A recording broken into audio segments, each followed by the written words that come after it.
नमस्कार. आज आपण बनवणार आहोत मालवणी पद्धतीची लसूण चटणी. लसूण चटणीसाठी आपण साहित्य पाहूया. ही मी अर्धी वाटी सुकं खोबरं कापून घेतलेलं आहे. एक मोठा लसूण कांदा सोलून घेतलेला आहे. 2 मोठे चमचे लाल मसाला घेतलाय आणि चवीपुरतं आपण मीठ वापरणार आहोत. मिक्सरच्या भांड्यामध्ये आता आपण हे सर्व साहित्य टाकून घेऊया.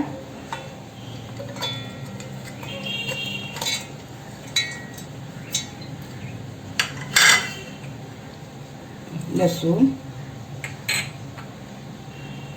लाल मसाला, चवीपुरतं मीठ,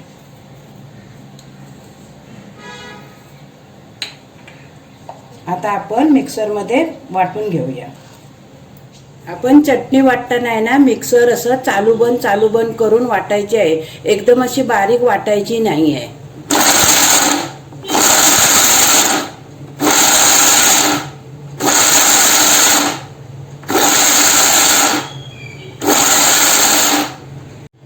हे बघा, आता आपली अशी जरा जाडसर चटणी झाली आहे. पण आपण असं थोडंसं ढवळून थोडं परत असं चालू बंद करून अजून थोडीशी बारीक अशी करून घेऊया.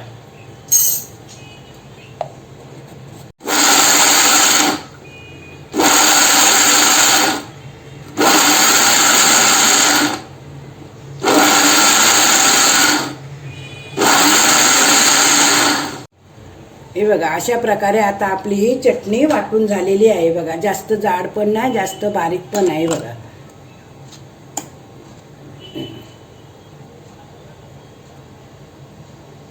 अशा प्रकारे आपली मालवणी पद्धतीने लसूण चटणी तयार आहे.